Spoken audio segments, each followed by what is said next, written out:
Goldmann Favre syndrome case series. A link of the article is given in the description box. Abstract: Goldmann Favre syndrome, which is caused by mutation of the NR2E3 gene, is a retinal degenerative disease with a wide spectrum of phenotypic properties.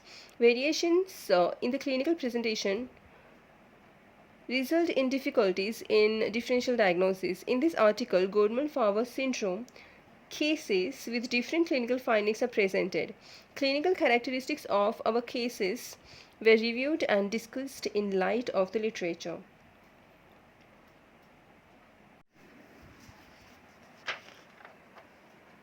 Goldmann Favre syndrome.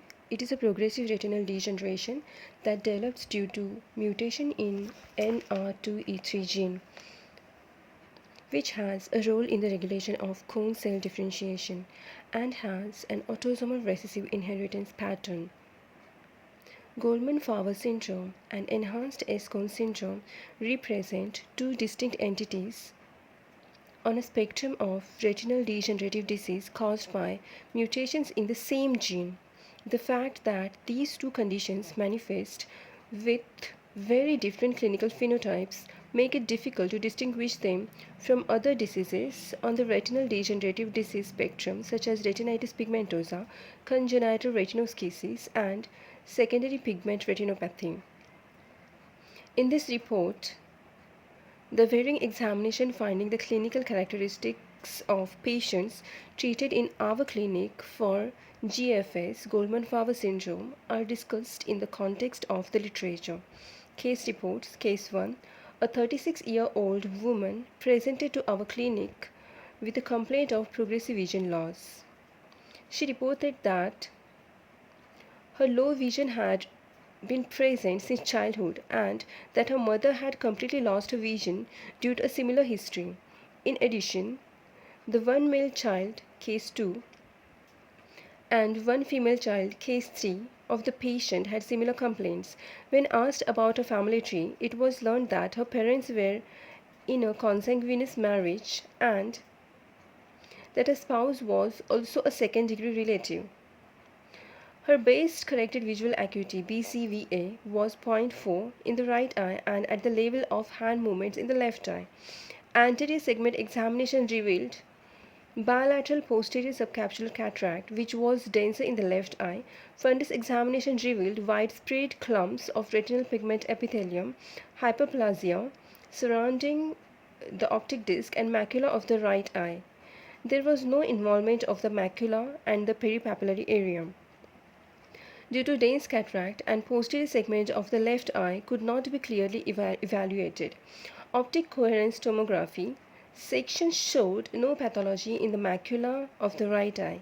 Images could not be obtained during fundus fluorescent angiography FFA because the patient experienced syncope. The 16-year-old son of the patient in case 1 presented to our clinic with a complaint of low vision. His visual impairment had started at the age of 10 and his base corrected visual acuity was 0.7 in both eyes with myopic correction. Anterior segment examination was normal in both eyes. Fundus examination revealed hyperplastic RPE clumps starting from the temporal retina, following the retinal vascular arcades and extending toward the optic disc in both eyes. In addition, there were numeral lesions with atrophic centers and hyperpigmented borders in the peripheral regions of the annular lesions formed by the hyperplastic RPE clumps and the normal retina. Fundus autofluorescence FAF imaging revealed punctate hyperautofluorescent lesions in the parafoveal region, nasal of the optic disc and along the vascular arcades, and some lesions were also located in the apparently healthy retina. OCT revealed areas of retinoschisis in the parafoveal area in both eyes despite the normal appearance of the fovea. Fundus fluorescent angiography showed hyperfluorescent window defects in areas with RP atrophy and fluorescent blockage in hyperpigmented areas. A 12-year-old female patient presented to our clinic due to low vision. Her mother, case 1, and brother, case 2, had similar complaints. Base corrected visual acuity was 0.6 in the right eye and 0.4 in the left eye. With myopic correction, eye movements, direct and indirect light reflexes, color vision, and anti-segment examination were normal on ophthalmological examination. Fundus examination revealed hyperplastic RPE clumps and areas of chorioretinal atrophy with hyperpigmented borders around the retinal vascular arcades in both eyes. Cystoid changes and a flower petal appearance were observed in the macula. The optic discs were raised and edematous bilaterally. No sales or haze were observed in the vitreous humor. Optical coherence tomography sections showed cystoid degenerative changes in the fovea and parafoveal regions in both eyes. Fundus fluorescent angiography revealed extensive leakage in the optic disc and at the border between the annular area containing the lesions and the apparently healthy macular region. Widespread hyperfluorescent punctate areas of leakage were observed around the fovea and temporal of the macula in the late phase. Case 4. A 31-year-old woman presented to our clinic due to poor light vision.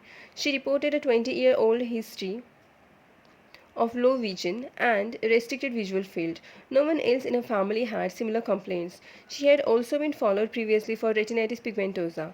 On ophthalmological examination, her BCVA was 0.6 in the right eye and 0.5 in the left eye. No signs of pathology were detected in anterior segment examination. Fundus examination revealed a ring of hyperplastic RPE lesions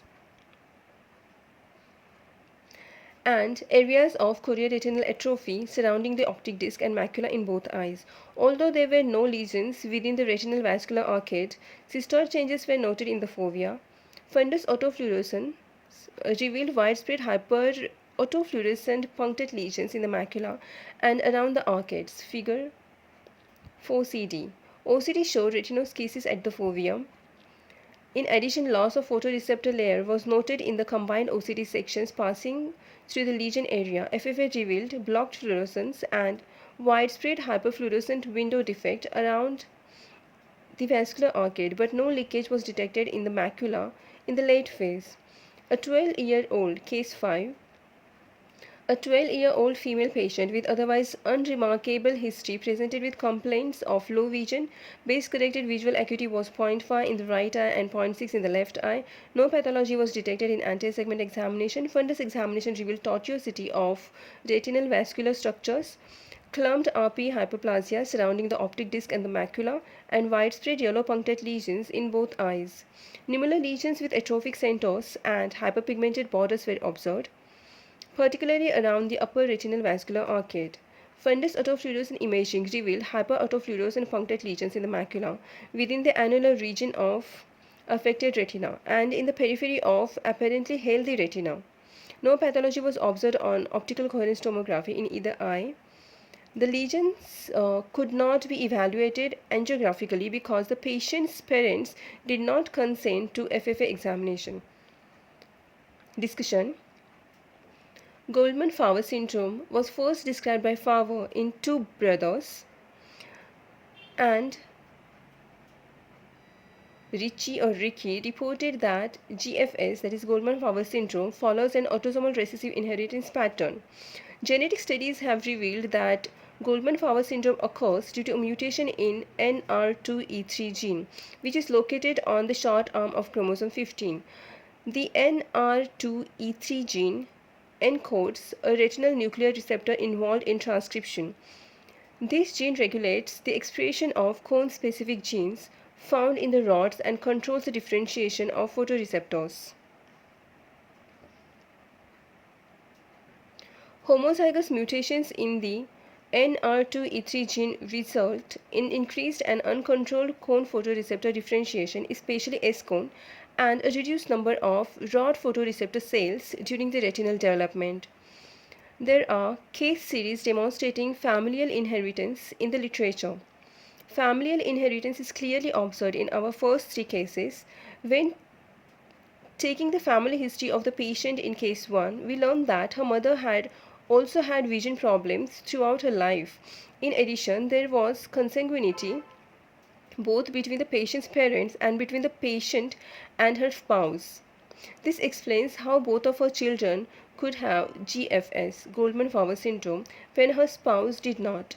It is reported that the phenotype of this disease may vary despite the presence of similar mutations. There was also individual variation in the nature and severity of the clinical findings and the complications experienced during follow-up in our first three cases. Studies investigating the causes of this phenotypic variability have been inconclusive. Goldmann Favre syndrome manifests as night blindness or a progressive decrease in visual acuity during the first decade of life.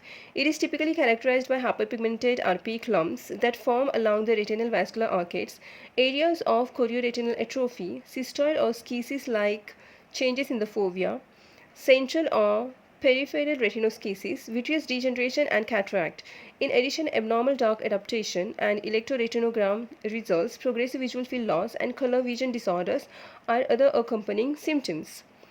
Nummular lesions with atrophic centers and hyperpigmented borders called torpedo-like lesions were first described by Goldmann Favre syndrome by Weiser et al.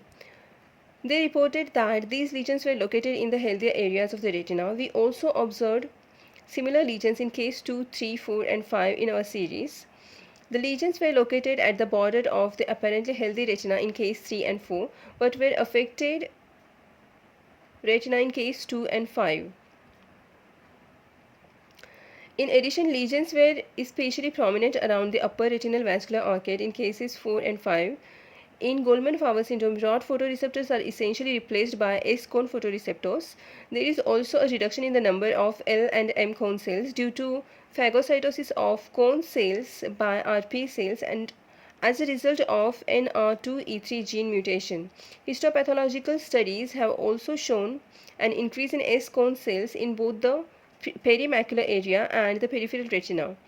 In a post-mortem examination, a complete absence of rod cells and twice the normal number of cone cells was observed in the retina.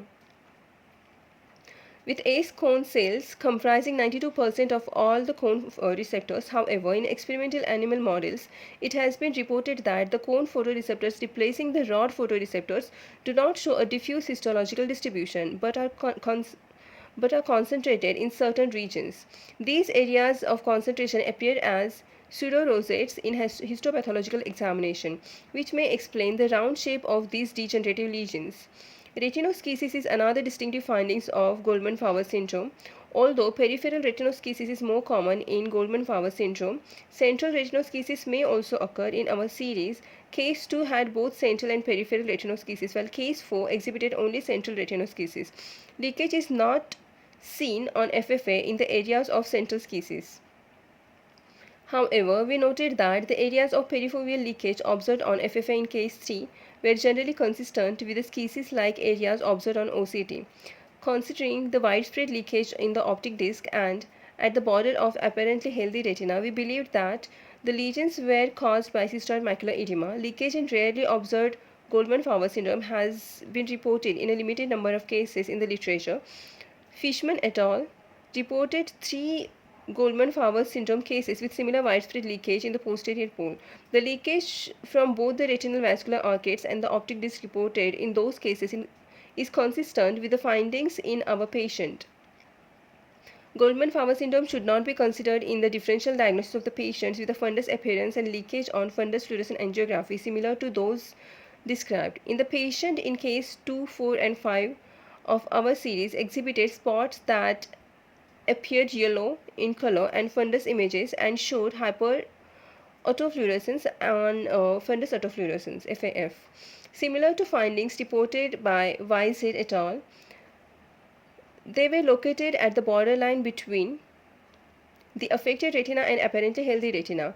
These spots may appear as a result of phagocytosed material found in the macrophages, deterioration of the laminar organization of the retina, and retinal thickening on optical coherence tomography have been reported in the affected retinal area. Composite optical coherence tomography images from the affected retinal area in case 4 showed loss of photoreceptor layer at the boundary of the affected retina, followed by disruption of the laminar structure of the retina and a sudden increase in retinal thickness. The increase in thickness and deterioration of the anatomical structure may be due to the fact that S cone cells, which are larger than rods, are situated where the rods should be. The relative decrease in choroidal thickness in the areas of increased retinal thickness in the patient's left eye was an interesting finding. The high phenotypic variability of Goldmann Favre syndrome makes it difficult to distinguish from diseases like retinitis pigmentosa, congenital retinoschisis, and secondary pigmentary retinopathy. The less common findings reported in our case series may assist in the differential diagnosis of Goldmann Favre syndrome and improve our understanding the underlying pathophysiological process.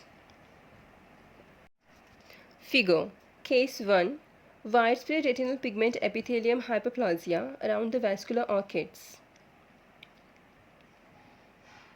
Figure 2 Case 2 Fundus photographs show nummular lesions with atrophic centers and hyperpigmented borders A, B.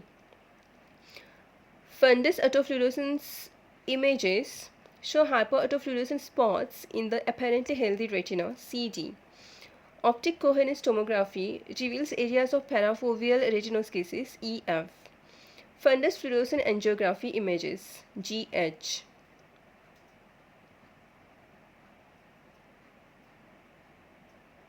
Figure 3 Case 3 Fundus photograph Figure 3 Case 3 Fundus photographs show widespread chorioretinal atrophy and nummular lesions with hyperpigmented borders AB. Optic coherence tomography shows cystoid macular edema CD.